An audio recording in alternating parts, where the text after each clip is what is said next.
Hi everybody, it's great to be back here again. Tomorrow it's Friday, Parashat Mikaytz. We're on the 8th day of Chanukah.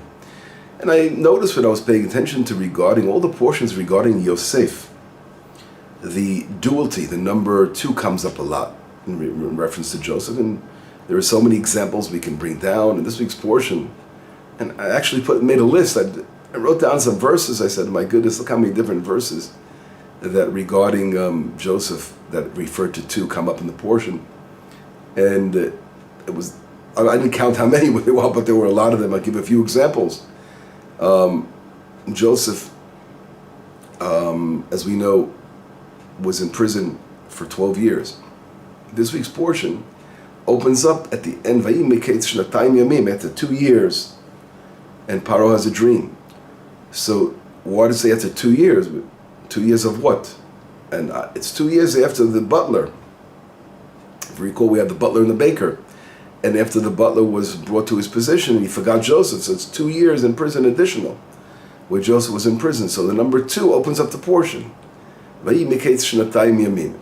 Paro has a dream. Paro's dream is literally centered around, 2 different dreams. There was not one dream, it was really 2 dreams, but Joseph brings them together, those 2 dreams. The cows and the sheaves. He brings it together. So again, another 2 regarding Joseph over here, in relation with Joseph. If we look, the fact that when Joseph was in prison, he was in prison with, the butler and the baker there. Those 2 individuals, again, are being, were brought out, our attention was brought to them. There could have been other people in prison, but in reality, the 2 individuals were centered around Joseph. In one, he gave a good interpretation, the other one he gave a bad interpretation, but there were 2 individuals. Okay, that's last week's portion. Joseph has 2 sons, Ephraim and Menashe, right? As we all know. Joseph is given a double portion later on in the Torah, right? It says, I've given you a double portion to Joseph. Again, here's the number 2 coming up.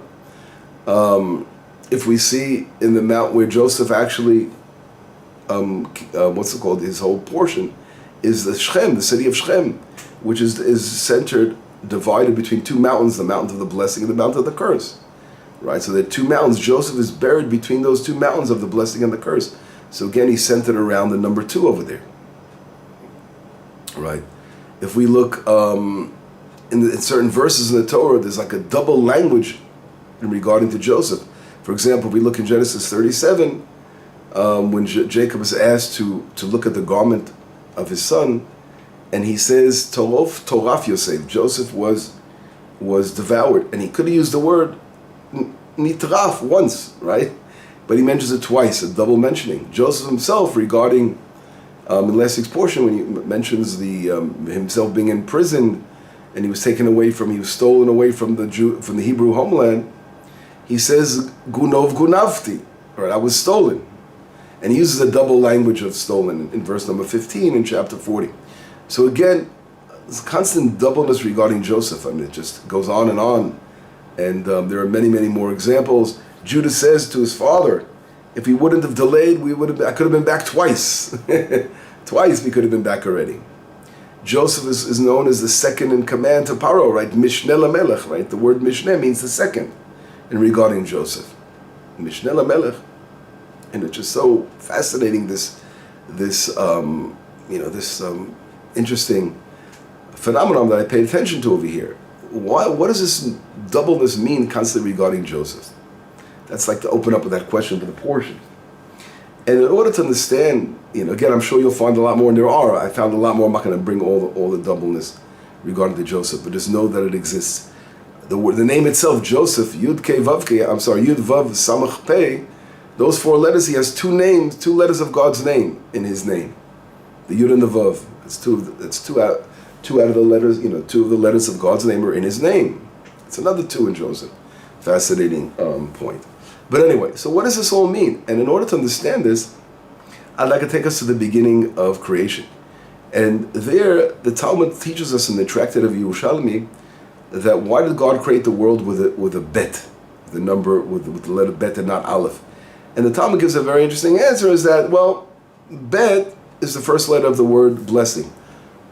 right? The word blessing in Hebrew is baruch, to bless, or berech, to bless. Aleph is the first letter of what? Of the word curse, arul. And therefore, the Torah prefers to start the Torah with a letter that is a blessing than a letter that connects to a curse somehow.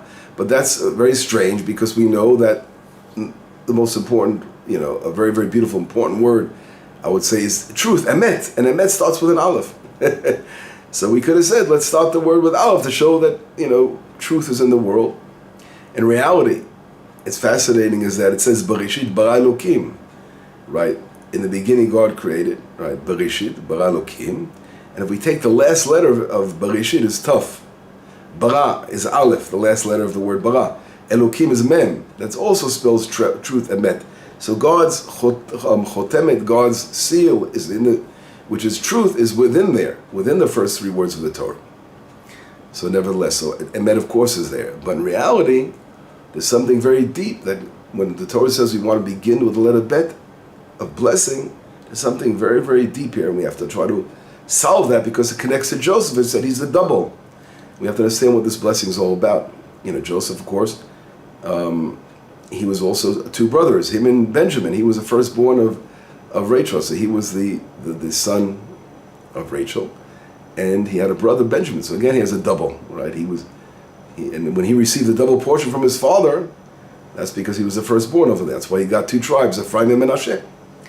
But so let's go now to the beginning of creation. I want to show you something fascinating, which I saw, is that the word emet, if we take the word in Hebrew for truth, emet, if we take the gematria katan, what is the gematria katan? The little gematria. It starts with an aleph, which is in gematria is 1, the first letter, correct? Mem is 40, but we drop off the zeros. In little gematria, we drop the zeros off.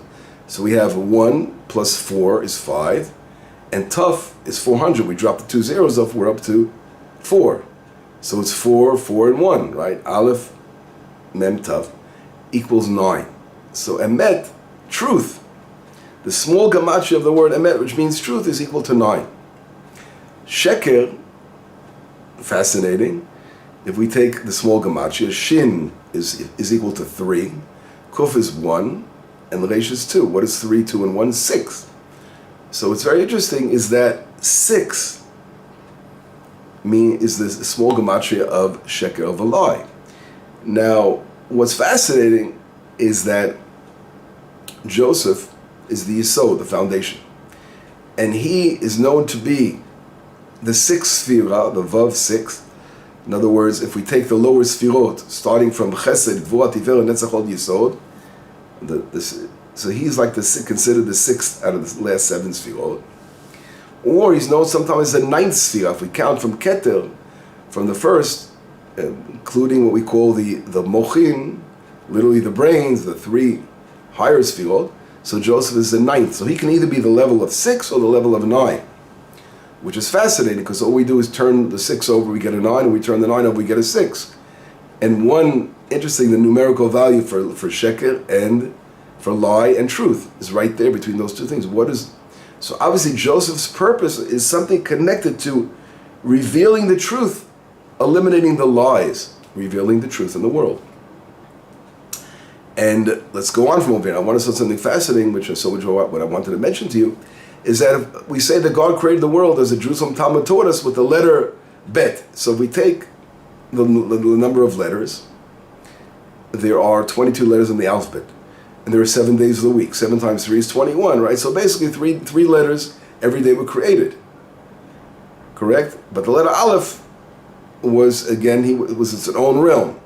So we begin with the letter Bet, Gimel, Dalet. Every day, let's say, so on the first day of creation, Sunday, is Bet Gimel Dalet. What is Bet Gimel Dalet? That comes out to 2, 3, and 4. The numerical value of Bet is 2. The numerical value of Gimel is 3. The numerical value of Dalet is 4. It comes out to 9. A hint to 9 being, what is the numerical value of Emet, truth? If we go on, the next day, day number 2 on Monday, the next 3 letters is Hey Vav Zayin. Hey Vav Zayin comes out to 18. All right, Hey is 5, Vav is 6, 7 is, and 7 comes out all together to 18. If you take 8 plus 1, you get 9. Again, a connection to 9 on number 2.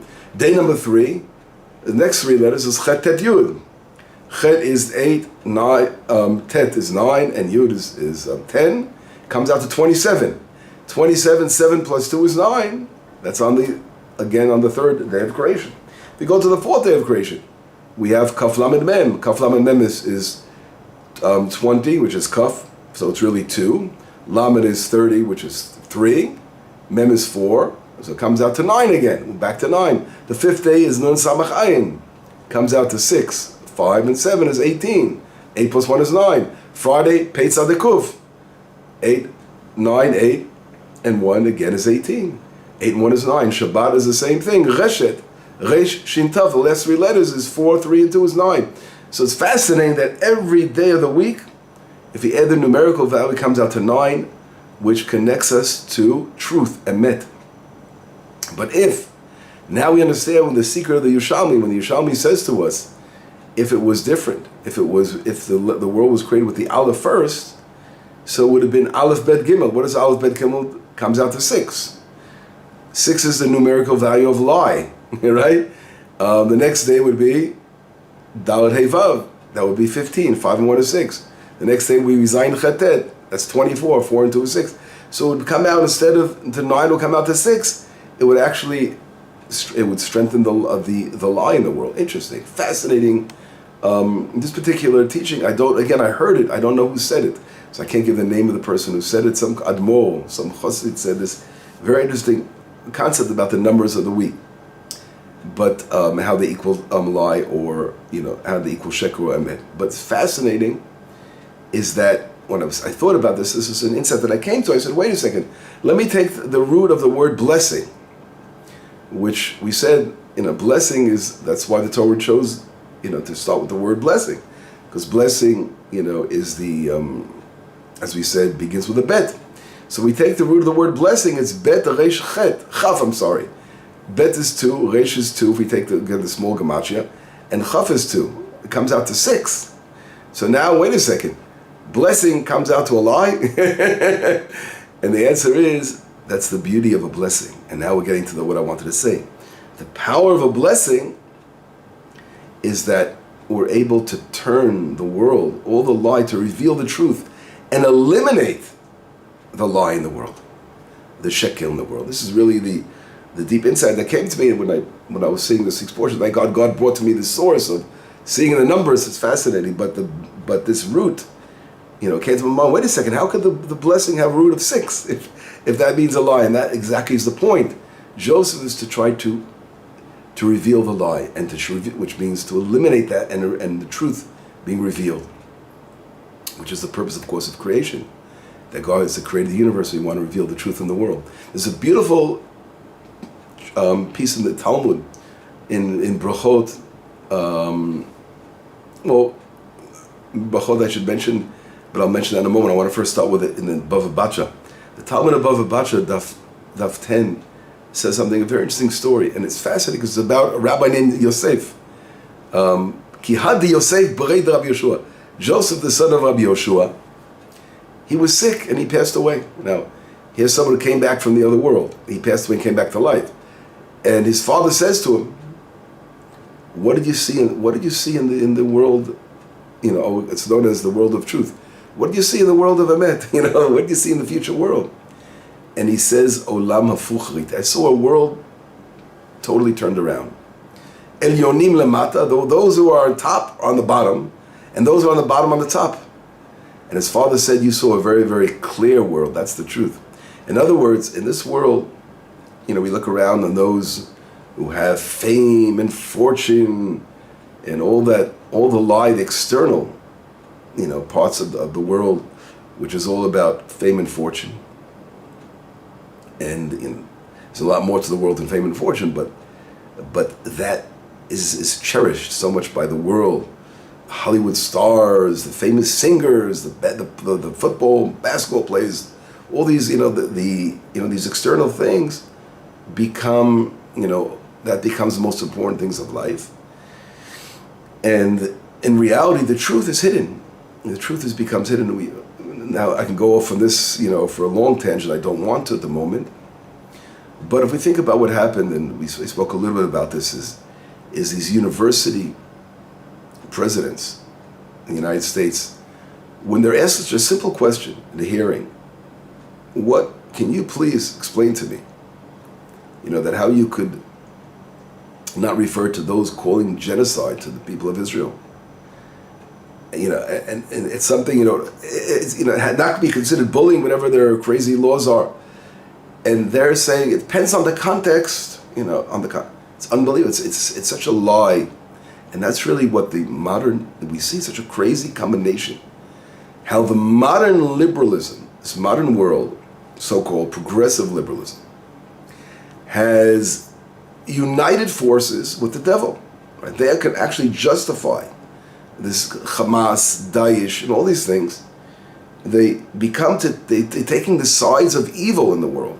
If there's no greater lie than that, that's exactly what the lie is all about. To side with evil, to show that that evil, literally to turn the world around, to show how evil is good and good is evil. I mean, it's unbelievable.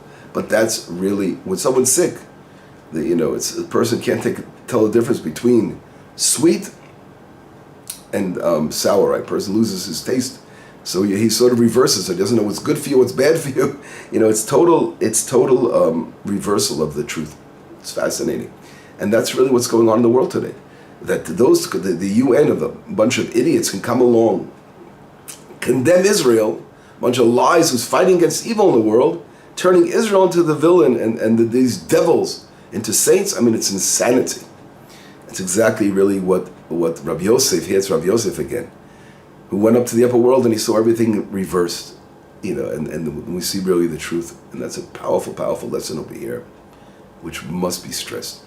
And I want to take this to a step further. The Yisod, as we said, the Yisod could be 9 and 6, and that's really what Joseph's whole purpose is, to be able to take the 6, right, and turn it around into the 9, to the truth. And Joseph's fighting against, his whole life is fighting against lies. And we see this, the way he was treated, right? Another important phenomenon I paid attention to in the portion is that the word, it's brought down 5 times, or 6 times it's brought down, as a matter of fact, 5 or 6 times. And to count them, really, I didn't count them.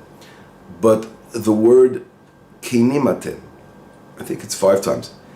The word keni means we are truthful, right?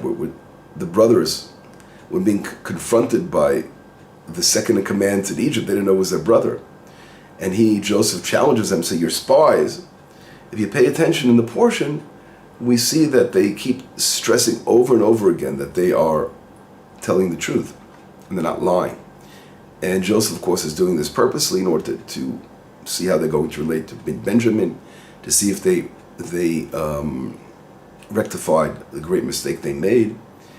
And I'd like to show you maybe quickly, and it's very important to pay attention to that.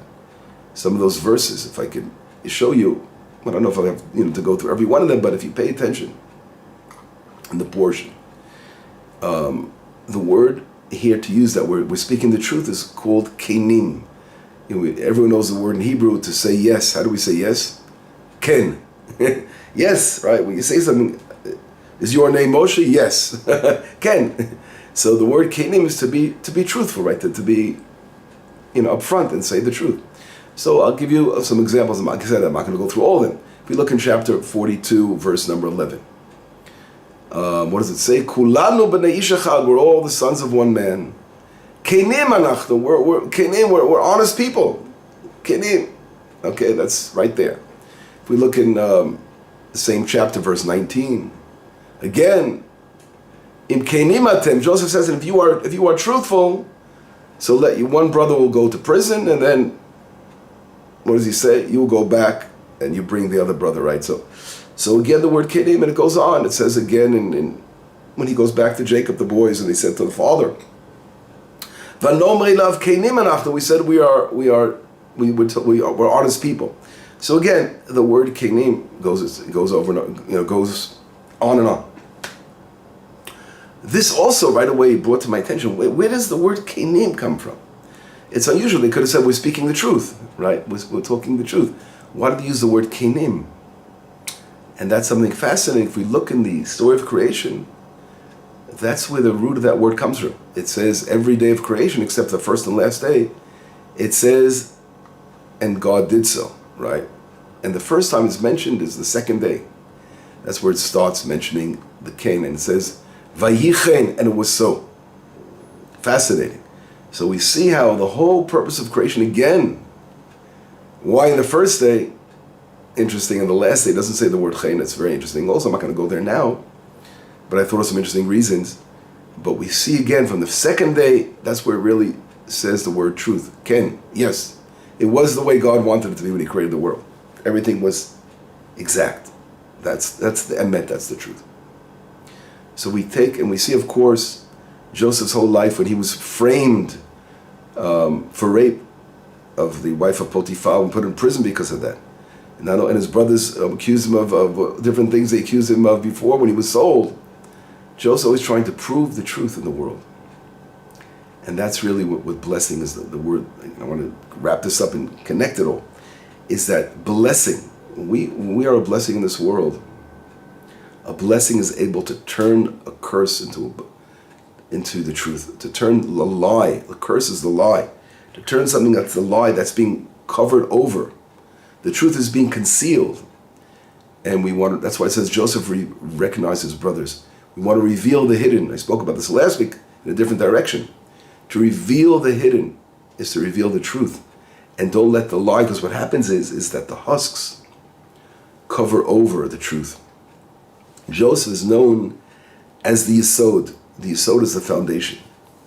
The foundation refers to the special sphere where it brings all the influence of the above spheres in the Kabbalistic literature to the Malchut, to the kingship.